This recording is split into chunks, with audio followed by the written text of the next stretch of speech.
Hey everybody, welcome back to Chortle Games. I'm Jake. I'm Steven. And today we are back with Forward Compatible. This is the series, the review series that we do every now and then where we take a game that we haven't played in at least 5 years. We spend all month, sometimes a little bit more than a month, playing through that game. And eventually at the end of it, we do a live stream the whole playthrough of the game. And then at the end of that, we create a review of that game to see if it's still as good as we remember, or as in another way of saying it, is it forward compatible with who we are today? That's what we always like to jokingly say. So anyway, that's what you're watching. That is one of the best deliveries of that introduction. Is it? Okay, great. That's good, because I didn't mention this. We've been on a hiatus for a while with forward compatible.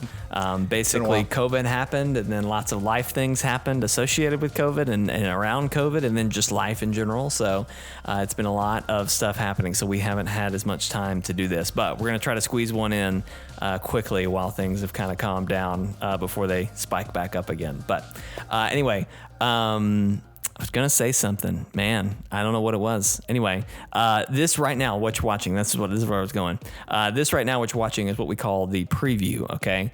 You already know what game we're playing. You already know what game we're talking about, and I'm going to get to that. But this is where we basically set a control. A control. In science, when you are doing an experiment, you have your experiment and you have the control, which is the observed constant subject that has not been messed with. Exactly. This is our control. This is our control. I take this opportunity to rant, talk, recollect, if you will, what I remember about the game before I play it again. Right. So that I can't say like, well, I remember this, but this is how it is. Mm-hmm. This is all me saying, this is how I remember it. Mm-hmm. So for all of you people who really hope to find me saying something heretical or that is incorrect here, let this be my failsafe of, I'm probably going to say stuff that's incorrect. Yes, this is all memory right now. What we're about to do is we're about to discuss, well, I'll just go ahead and say it here. We're talking about Crysis 2. That is the game we're reviewing this month. And throughout the month, Steven will be playing it, and then eventually we'll get to the review, right? Steven has not touched this in at least 5 years. That's one of the rules for this this review series.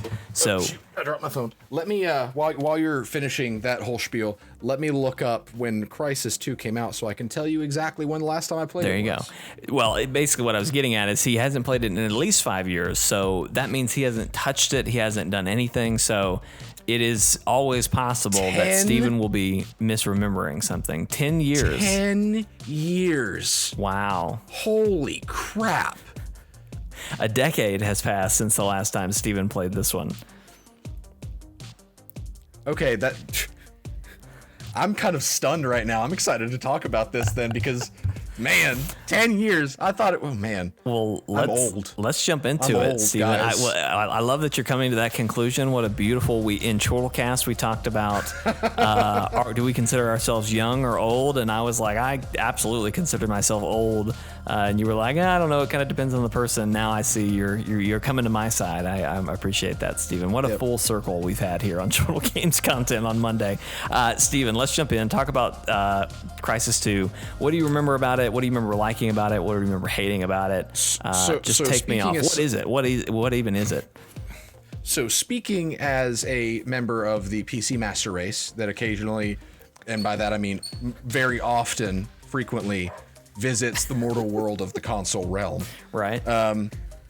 Crysis began as a PC FPS, where you play as a guy who has this suit called the nano suit, which is basically a power suit made out of nanotechnology or alien technology, whatever, that allows him to do all these super powered things like enhanced armor, enhanced speed, and he can cloak, super strength, stuff like that. But you're part of a squad of guys that also have nanosuits. You've heard of Crytek, yes?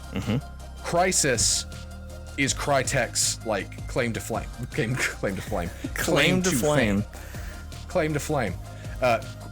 CryEngine is, if I remember right, again, memory. This is a little different though. This is just, history. All memory. CryEngine, Crysis was basically its debut, was with CryEngine. Crysis 2 was the first time Crysis came to console, and it's always been a running joke. People still make this joke that Crysis was so cutting edge, the first one, when it came out, that it was a test to your PC that if it could run Crysis, your PC was boss. Dang. Crysis was that advanced. And Crysis 2, came out on Xbox 360, PS3, PC. I played it on Xbox 360 initially. I will be playing on PC for this review because that's just the most accessible version. But that will be addressed in the review if I feel like there were differences. Like if a criticism is ever the controls were bad. If I used a mouse and keyboard, one, that's my fault. And that will be mentioned. And I'll basically consider that a moot point at the game's lifespan. And in my summation, I will say, if you can get past the controls, aka use a controller, right, it's good. Something like that. But just to get that out of the way, knowing now that Crysis 2 came out 10 years ago is a testament to how advanced these games were. Because Crysis 2 takes place in New York City in the middle of an alien invasion. Aliens decide to attack humans at New York. You play as a soldier named Alcatraz, who through a series of events finds himself in the nanosuit, and you fight the alien invasion through the streets of New York, and the game is gorgeous. That's most of what I remember about the story, and I remember that being enough. I was gonna say that's very simple. That's as simple as it gets. So Crysis 2 was an entry point for most people who would come to play like Crysis 3, for example. Because most of the people who played Crysis 2 on console barely even knew what a Crysis was. So they had to make the story fairly straightforward and not rely too much on what happened in the first game. Right. Or at least that's how I remember it. Because I had not played Crysis 1 in its entirety yet. And the reason I decided to do Crysis 2 instead of Crysis 1 is because, to me, I enjoyed Crysis 2 better. It resonated more. It was my introduction in full to the franchise. Right. And I don't know, there's just something special about it, like how I remember it. Right. Well, there is something special about the first entry you play in a series. And there was something about being on the streets of New York in just this graphically stunning game. Again, this game is 10 years old. Just remember that when I start playing. Just remember that. And that right there, that's for you, Jake. That's a soundbite that I may regret saying. This game is beautiful. Just remember. Just remember that I said that. It just works. But perfectly setting yourself up there. I love it. Yes, perfectly setting myself up. Future Steven, you're welcome. But just something about going through the streets of New York as just this super soldier that's fighting against these different factions and the aliens and everything. There's something so cinematic about it. Like, it feels like you're playing an action movie. And just the different abilities that you can use with the suit make it to where sometimes you just feel like you're bullying the enemies.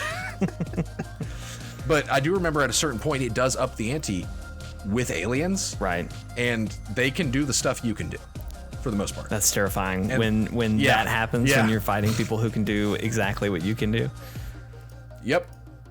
But yeah, that's just my top level thoughts. Like the graphics were awesome, especially for the time. Hopefully they hold up. I remember the gunplay being really good. And I distinctly remember like a big topic for me with first person games, especially in that generation when you got your Far Cry 3s, your Crysis games, Republic Commando. I talked about this a lot. Immersion in a first person game. Crysis 2, if I remember correctly, you never leave Alcatraz's eyes. And I love when a game does that. When it makes you feel like when the character puts on the helmet, you don't leave that helmet. Because when a game is as gorgeous as I remember this game being, you can get some awesome moments. Right. Of triumph, of terror. And this game really takes advantage of that. I feel like. And if I remember the story right, there's a really cool reason for Alcatraz being a silent protagonist. Because Alcatraz doesn't say a word. Right. And he's not mute. It's actually something a lot more complex and possibly dark. Ooh, okay. Interesting. But and it has to do with his name being Alcatraz. But I'll talk about that in the review. Okay. Probably in the streams. Okay. I end up spoiling the review a lot in the actual streams. That's all right. My observations. That's all right. But yeah, nothing too complicated about the story, but where the game lacked in narrative, or at least how I feel it did, because when you think of like Far Cry 3, the main character is Jason Brody. You follow his story. What happens to him is the most important aspect of the story, his development. Right. In Crysis 2, it almost feels like the main character is New York City. Because there are some side characters that you may have to pick up or meet or take out, but ultimately the Alcatraz's eyes are the vehicle that just takes you through the story of the fall of New York, basically, right, or the Battle of New York, whatever you want to call it. And where it lacks in narrative, potentially, because there's not that, character development or anything to latch to, it really pulls off execution to where the story doesn't matter so much. Because I mean, like you said, wow, that's a very straightforward premise. Right. Aliens in New York, go kill them. That's really all you need. Right. And there's more to it than that, obviously, but they execute everything in such a way to where it sucks you in so much that I don't remember caring why I was doing what I was doing. I just knew that it needed to be done. Right. And I did it, Yeah, and, so it's kind of like they gave you a really simple premise to get you started, but then there's layers to it that you don't need to know to get started, but to make it really an engaging story in the end, they there's a lot going on, and there's lore to the Crysis series, but this game is very straightforward into where it picks up where Crysis 1 players left off, but it also buckles up the newbies. Buckles in the newbies. Get them ready. Well, that's awesome. Well, the big question I always have for you in this is what do you expect to come out of this thinking? Like, what are you already kind of thinking you're going to say about this review? I'm going to double down on the graphics thing. I really do think I'm going to play this and be like, I cannot believe this came out 10 years ago. It's another great line to cut in in the edit somewhere. There's just going to be a person's face. Yeah. And it's just going to be like completely emotionless and just look super pixely or whatever, and you're just going to zoom in on their face and play that line. I'm gonna have the first, it'll be like you saying, now I'm going to talk about the graphics of this game, and then I'm going to show the graphics, and it's going to be like, this game was beautiful, and it's just going to be all these horrible scenes, and then I'll be like, okay, so what are you thinking? And it's like, I'm going to double down on the graphics thing, and then I'm going to show whatever the worst clip I have. That'll be where that goes. So anyway, but I really do feel like, I mean, obviously comparing this to something like, I'm covering my bases, something like Last of Us, right, or Ghost of Tsushima, right, that just is in a class of its own. It's in a class of its own. But for what it is, I feel like I just remember the game was very intentional about keeping you inside a building for the first 10 minutes. And then as soon as you open up the door that gets you on the streets, the sun blinds you for a second. And then it shows you New York. And I remember being stunned by that moment. Because it was just like, holy crap. Right. This looks crazy. And I hope that I still have that feeling. And I know I've been probably desensitized more by just those class of their own games. Right.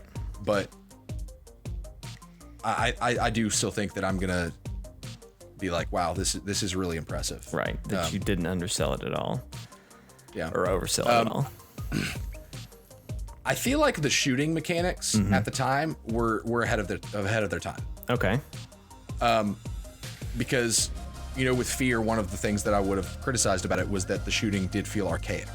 It got the job done, but it hadn't evolved with Call of Duty. Because Call of Duty, I feel like, created the new standard for shooting mechanics in games. And Crysis, I feel like was kind of the front runner of like that very kinetic movement, because I think you could drop slide in Crysis, and that's just a standard in shooters now. Right. I feel like, and it was one of the first to do so. Gotcha. I think. The guns were cool. I feel like I really liked them. You could change your attachments on the fly. That's a staple of Crysis. That's cool. That I really like. So you could have an assault rifle and see a guy really far away. You could pull up the gun, put a sniper scope on it, shoot him, pull the scope off, put your reflex sight back on, stuff like that. Right. But that's so Crysis 1 did that. Right. And so that was really cool. I don't remember the music at all. I don't think. I don't really remember any voice acting that stood out to me. Well, your main character is mute, so. Right, exactly. And again, that kind of plays into, this is a different kind of experience. Because, you know, when I talk about story games that stand out to me, I often talk about the music or the voice acting. With this game, the story was very much there, but it felt like the difference between watching like watching a play and being on a dark ride at a theme park. Right. You know, where you can still get a really good story from a dark ride at a theme park, but part of the story and what makes the story so effective isn't the characters or the overall plot or anything, but it's the execution of pulling you into the experience. Exactly. Yeah. You're immersed. And so that's probably what you're immersed. Yes, immersed is the key word. And so that's probably where I would differentiate, where I don't remember the characters really. I remember two characters, Alcatraz and Prophet. And that's like, I can't talk about what I remember about them because that's kind of spoilery and I want to kind of save it. Yeah. But I don't remember the music really, but I remember fighting against aliens in New York and feeling like basically the Master Chief of New York, like, you know, where they could drop me in and I was the only one that could do anything about it. I am the Master Chief. Because it does give you that kind of one-man army feel. Yeah. But there is one scene at Grand Central Station. This is probably my favorite level of the game. It's the one that I remember the most. You team up with the army at Grand Central Station, and you've set up all these defenses and everything. There are several soldiers. There's all these mounted guns, which, by the way, you can pick up, if I remember right. You can pick up mounted guns and just use them as a machine gun. Nice. Because you're freaking nanosuit, man. So why not? I think that's something you can do. I vaguely remember that. But you fend off waves of aliens at Grand Central Station, and it's so freaking epic. And it's really cool because it's like a culminating moment to where you've been a one-man army this whole time, but the army actually stands with you at this part. And it's got a lot of moments that I feel like you're gonna be like, man, that was awesome. Right. And so, yeah. Yeah. I feel like I've talked a lot, but just said the same thing over and over Well, that's okay. That's how these normally go. Because again, you haven't played or touched this in a long, long time. So that's kind of all piles up. But anyway, well, this is all very exciting, Steven. I'm ready to see some Crysis 2 in action. Of course, Steven is going to be streaming this on the channel. So be sure to follow, subscribe, whatever it is on whatever platform you're watching this from. Do the thing wherever you are. Do the thing wherever you are. That's a line. That should be on a t-shirt right there. That's great. Steven will be streaming streaming this. Again, we're doing a full playthrough of the game, so he'll be streaming the whole way through. So feel free to jump in, watch as much as you can, or just jump in and watch what you can. And then at the end of the month, after he's beaten it, we will be doing a review video. So look forward to that as well. But anyway, Steven, thank you for the last thing I will add. Mm-hmm. The last thing I'll add that's I probably should have said to you before the preview. Yeah. I haven't tested this game. Oh, that's always good. I like when this happens where Steven hasn't given this a test run. For you, I will test this game before this goes live. Okay, all right. Hey, if this goes live, then you guys know that my computer can run Crysis too. There you go. There you go. If you're watching this right now, this works. Live, yes. If it doesn't go live, don't talk about it. You'll never know about it, so that's all right. Yeah. But yeah, I spent that time talking about how like, oh yeah, it was a testament to your machine if it could run Crysis. I haven't given this a test run yet, huh? I've got what it takes, you know? So we'll find out. We'll find out. Well, Steven, you go do that test. Ladies and gentlemen, if you're watching this at all, be sure to tune into those streams. We'll see you next time. Bye. Bye.